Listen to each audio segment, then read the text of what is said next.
আমার গাড়ির চার্জারের problem, charger নিয়ে এসে ঠিক করতে, চার্জার দেখাচ্ছি, চার্জারে চার্জ হচ্ছে না, ব্যাটারি কাটা উঠছে না।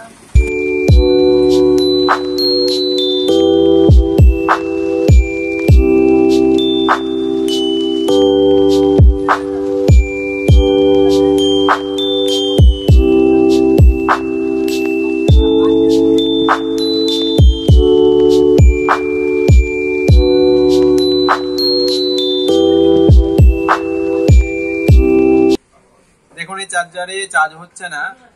আপনারা বক্তব্য শুনলেন, যার চার্জার তার কাছে শুনলেন যে চার্জ হচ্ছে না, কাটা উঠছে না। এবার কি সমস্যা, আপনারা চার্জারের চেহারাটা দেখতে পেয়েছেন, খুব পরিষ্কার চেহারা আছে, মানে একবারে নতুন কন্ডিশনে আছে, অথচ চার্জ হচ্ছে না, কাটা উঠছে না। তো সেই সমস্যাটা কি সমস্যা সেটা আমাকে কিন্তু দেখে দিতে হবে। তো চলুন ভিডিওটি শুরু করি। বন্ধুরা, আমার এই ভিডিওটি শুরু করার প্রথমে আপনাদের জানাই, যারা আমার এই চ্যানেলটি এখনো সাবস্ক্রাইব করেনি তারা সাবস্ক্রাইব করবেন, ভিডিওটি ভালো লাগলে লাইক দেবেন, শেয়ার করবেন। দেখুন এই চার্জারটি আমি রিপেয়ার করছি। দেখুন এই যে দেখতে পাচ্ছেন আমি চার্জারটা রিপেয়ার করব, তো এখানে কিন্তু সব কিছুই ঠিক আছে মনে হচ্ছে, তেমন কোনো কন্ডিশন কিছু বোঝা যাচ্ছে না যে খারাপ আছে। এখানে দেখুন একটু কালো হয়ে আছে, এই জায়গাতে একটু কালো হয়ে আছে, কিন্তু এখানে জয়েন্ট দেখুন ঠিক আছে, জয়েন্ট কিন্তু ঠিক আছে, এখানে কোনো সমস্যা মনে হচ্ছে না। এই জায়গাতে এই তারটি দেখুন ঠিক আছে, এই তারটিও জয়েন্ট হয়ে আছে, কিন্তু হালকা উপরে কভার ছুটে আছে। এই যে সমস্যা, এটা কিন্তু ধরা খুব কঠিন, কারণ অ্যাম্পিয়ার দিচ্ছে না সেই ব্যাপারটা, কাঁটা উঠছে না, কোথাও ফল্ট না থাকলে সেটা তো ধরা অসম্ভব মতো বলা যায়। এই জায়গাটা একটু কালো হয়ে আছে, তো এই জায়গাটা একটু দেখে নিতে হবে যে কী সমস্যা হয়েছে, এখানে কিছু আছে নাকি। টান পড়ছে দেখুন, কিন্তু এখানে কিছু বোঝা যাচ্ছে না এখানেও।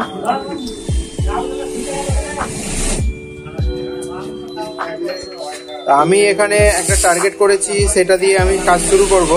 তো দেখুন আমি যেটা টার্গেট করছি এইগুলো কিন্তু কোনোটাই কিন্তু টার্গেটের মধ্যে আসছে না। আমার মেন টার্গেটে কিন্তু এই পয়েন্টটা আমি টার্গেট করছি, যে এখানেই কিন্তু সমস্যাটা হয়ে আছে। তো এই তারটি আমি চেঞ্জ করে দিব, এই তারটি চেঞ্জ করে এখানে আমি কানেক্টর ব্যবহার করব।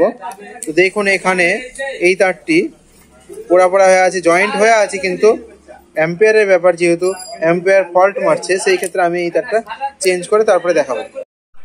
আমি কমপ্লিট করে ফেলেছি চার্জারটি। দেখুন এখানে কানেক্টর লাগিয়েছি, দুটো তার আমি নতুন করে সোল্ডারিং করে একটি কানেক্টর দিয়ে জয়েন্ট করেছি।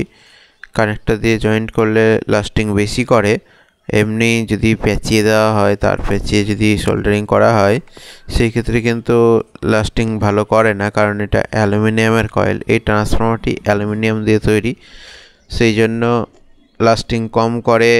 কিছুদিন পরে আবার সেই জায়গাতে আবার ফল্ট হয়, উপরে জয়েন্ট থাকলেও ভিতর কিন্তু গরম হয়, কালো হয়, এরকম সমস্যা হয়, র্যাশ জমে যায়। এটাতেও যেটা সমস্যা ছিল ওই রকমই, যে জয়েন্ট ঠিকঠাকই আছে কিন্তু গরম হয়ে কালো হয়ে ওখানে কিন্তু ফল্ট মেরে দিয়েছিল।